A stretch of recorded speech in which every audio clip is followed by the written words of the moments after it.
Imagine you create a small indie horror game and suddenly it has tens of thousands, if not hundreds of thousands of people watching it. And it's all over TikTok and Instagram because one famous streamer decided to play your game. And then, after a few weeks, everything goes silent.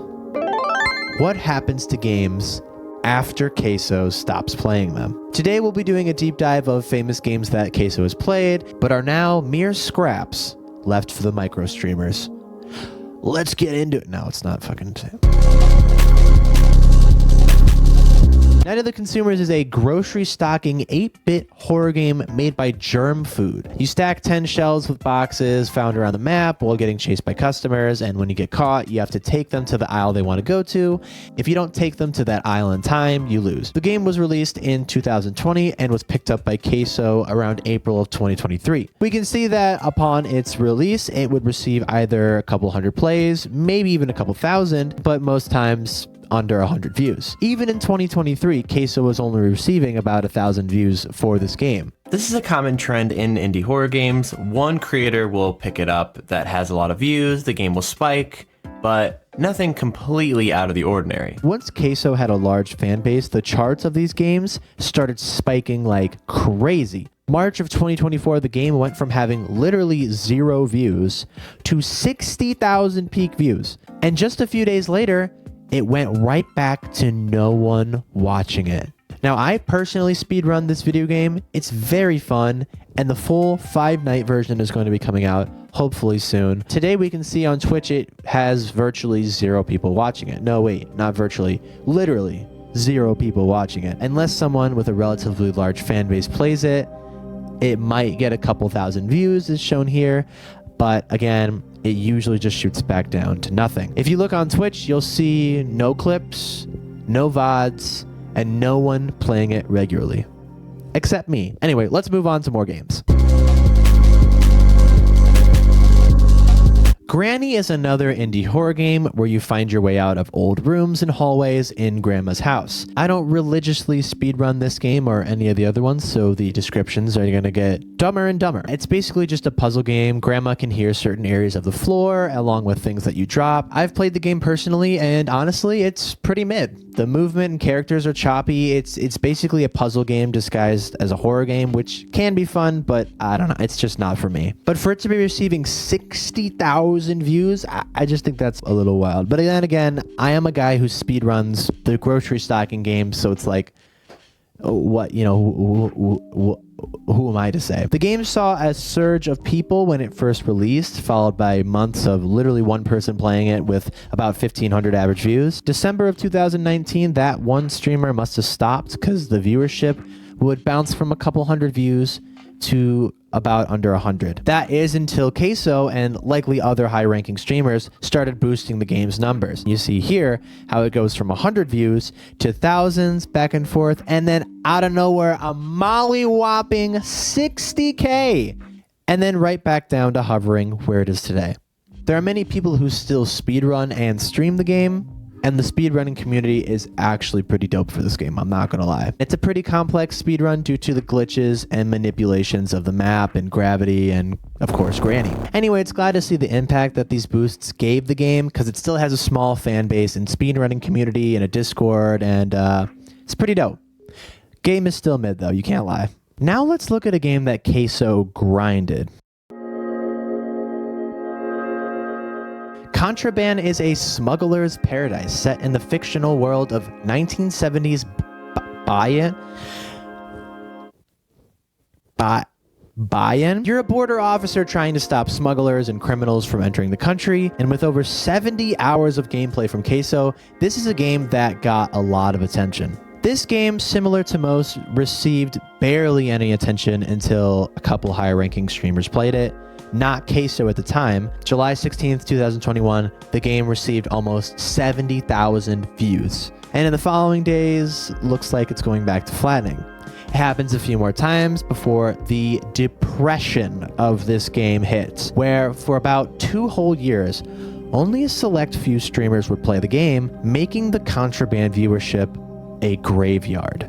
That is until March 23rd of 2023, where almost 200 channels started playing it, and it made a record 50 to 60,000 views on Twitch. Now, this wasn't CaseOh at the time, and I don't know who it was because I'm only tracking CaseOh because, you know, I'm not like the FBI and this video isn't that deep. CaseOh wasn't receiving his big numbers that he was today, but either way, after this date, the game started trending like it never did before, receiving thousands of views and being played by hundreds of channels. And around 2024, when CaseOh started pulling huge ass numbers, you can actually see the game tracker spike when he goes live. December 4th of last year was the last time he played the game, but we can see the effects that his stream had on it. Because now it's being played by roughly 10 channels, and on average still receives hundreds of views. And compared to the graveyard that it once came from, I mean, hey, that's not that bad, okay? Just take what you can get and move on, you know? Okay. Today we can see a few channels that are live playing it right now as I record this, along with hot videos and clips. Well, not clips that are that hot, but you know, hey, keep trying, man. We'll get there. Now let's switch it up to one of CaseOh's most played games.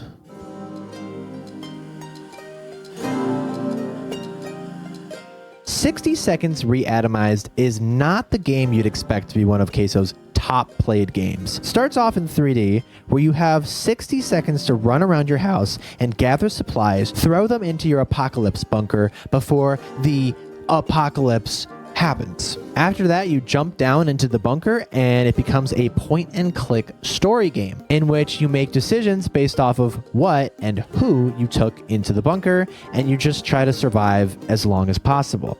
In fact, the speed run to this game is not time-based at all. It's just completely based off of how long you can survive, which I think is around 260 days.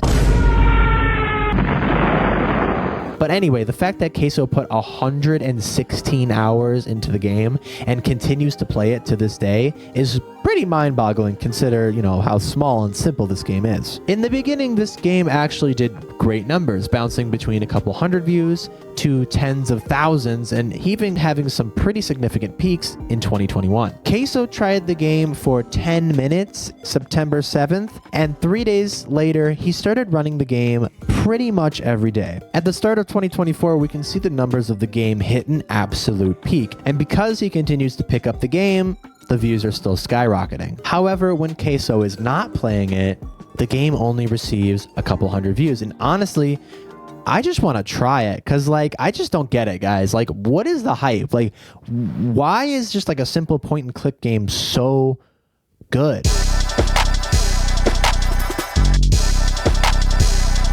Yeah, I get it now. Anyway, back to the numbers. I thought this was going to be a lot worse than it was, but it's actually a star example of how indie games do great when streamers pick up your game. At first, it's 100 people, followed by thousands, followed by that tens of thousands. Yes, some gaps here and there, but very little inconsistencies, and it rarely drops below 100 views. And at a peak of 95,000 views, and still to this day, either a handful or a couple top tier streamers will play it and rake in hella views. It's crazy to see how one person can have 60,000 people watching your creation, and then the next day, it's only 200. I don't know.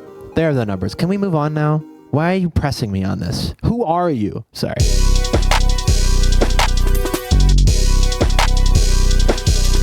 SchoolBoy Runaway immerses yourself in the role of a school child whose parents punish them for bad grades at school and prevent him from playing outside with his friends. Your goal is just to escape the house without being caught. If you get caught, you return to your room.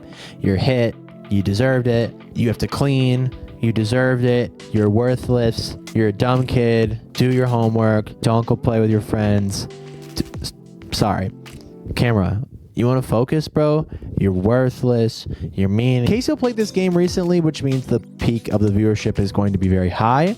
But when the game first released, barely anyone was playing it. And at some point, only one person was playing it with one viewer. We still see a good amount of people playing it. However, this is a recently created game, so we can expect the numbers to drop like other indie games do. The speedrunning community actually has a lot of submissions, but there's nothing submitted as of this month, which probably means it's slowing down. Currently, as we speak, there's only one person playing the game with 24 views. Hell yeah. And we can find a lot of vids and clips on the games that are still being posted. It's just going to be really sad in a year or two when everyone inevitably, most likely, will stop playing the game, because usually games like this are just played a lot and then left in the dust. I really hope another huge streamer picks up this game, because I personally played it and I thought it was really fun. Even though it's a puzzle game, you're still really worried about your parents finding you, and you get that nostalgic rush. It's got that like cheesy but really good graphics to it. And there's also a way to clip out of the map, and if you go too far, you go to the back rooms. What? That is such a W for the creator to put in the game. Just like Granny though, it is kind of just a puzzle game, and I'm sure like Granny, the viewership and plays will die out, but I hope the speedrunning community can come back with this one. Who am I to say, right? Who am I? Who the fuck am I to dictate the speedrunning community?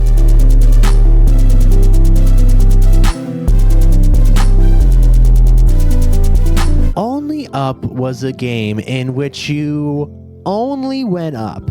That was so dumb. Why the fuck did I write that? If you haven't heard of this game, you're practically living under a gaming rock. Because right at the release of it, oh wait, hang on, I should probably actually give an explanation of the game. So literally all you do is you just go up. All you do is jump and climb on any object with a ledge. There are some beds that spring you up a little past the map, and all vary in different lengths at which they spring you. But it's basically a rage climbing game like Get Over It. Basically, Get Over It walked so that this game could run. You can actually run in this game, and I guess you couldn't walk in the other game because you're in a barrel. Because like Getting Over It, when you fall from the very top, you have to start from the very beginning. Anyway, the numbers. Right at its peak about mid-2023 when it was released, the interest of speedrunners and high-ranking streamers were like, let me fucking get some of that. Because it had a molly-whopping, I already said molly-whopping, but I'm going to say it again, 200,000 peak viewers. And it was featured on almost 1,000 different Twitch channels. We can see CaseOh giving it a stab from June to July of that same year. Keep in mind, this was before he received molly-whopping before he received really big numbers, so obviously the huge spike is from other streamers. However, I want to focus on after the hype. It goes from 200,000 peak viewers down to only 100. That 1,000 channels we were on, now it's under 20. It's still super active on speedrun.com, but a lot of the entries were from a year ago during its hype. Obviously, we know games like this are going to have a peak and then they're going to go off. It's obvious that it's going to happen, but I just find it really sad when it's these super high numbers and then it just goes to absolutely nothing. If you look on Twitch now, there's only one person playing it. Oh, and it doesn't even look like they're playing the original version. Whatever. No videos, low viewed clips. Dog, this is not Only Up, bro. Can we get our shit together here, all right? We're trying to grind, all right? We gotta fucking... All right. But anyway, I don't want to waste your time anymore. I don't want to make a video longer than like 20 minutes. And obviously, because I have a low amount of viewers, I want to keep your attention as long as possible. Let's look at a game that is truly abandoned.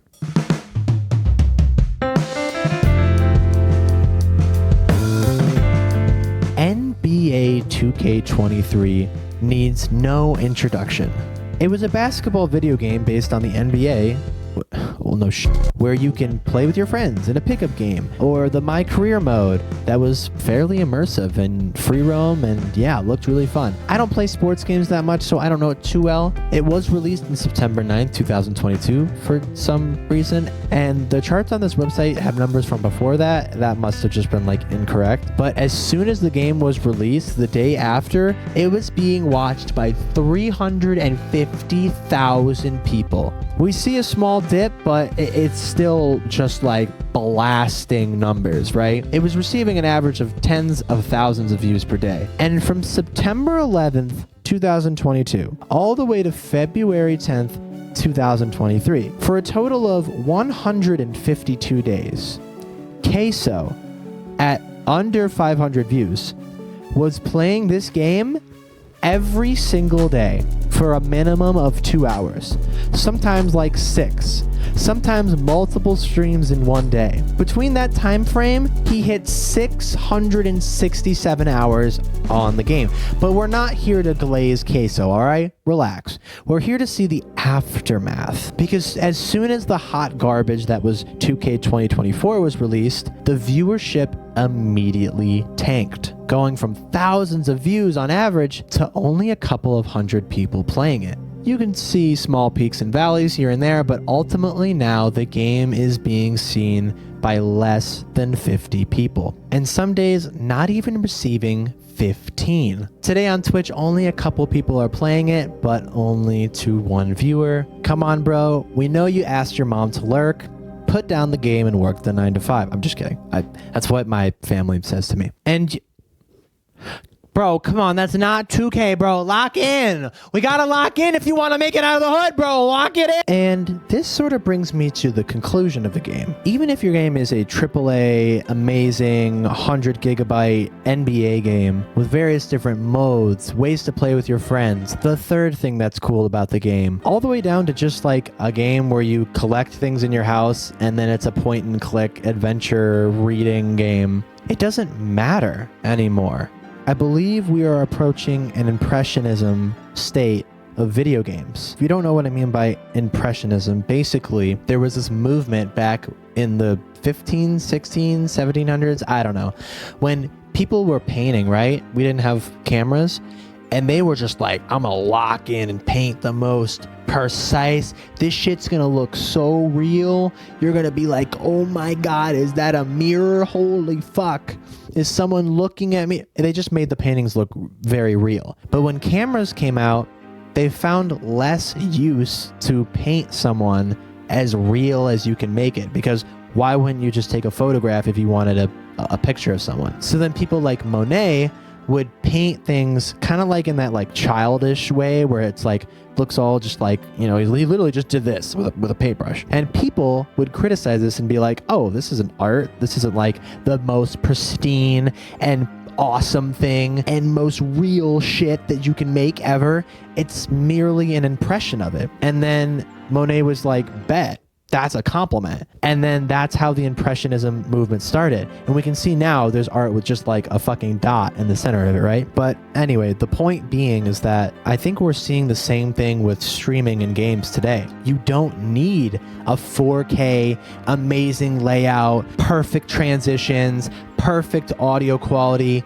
We see the very person that I've been talking about this entire video literally has a poopy ass webcam, a Yeti microphone, and one overlay. And it's the same thing with games. The NBA game that I just showed you is doing significantly worse than like a super simple point and click indie game. So I don't know. The conclusion is not only to just maybe peek on these games that I mentioned and other small games, to play them, watch other streamers playing them. I mean, not when you fucking not have the right title on your stream, bro. Come on. But more importantly, support small creators, because they are the future of entertainment. I think I might even expand further on this in another video by saying that apps like Netflix and Hulu are going to be completely replaced by TikTok Live and Twitch. I swear to God, I'm not fucking kidding. Yeah, tell your mom to say goodbye to White Lotus and Who's the Bride Rose. Tell her to put on the YouTube channel and load up Financial Audit, all right?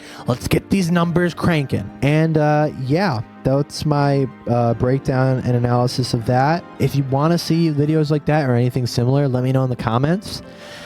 And I have nothing else to say to you.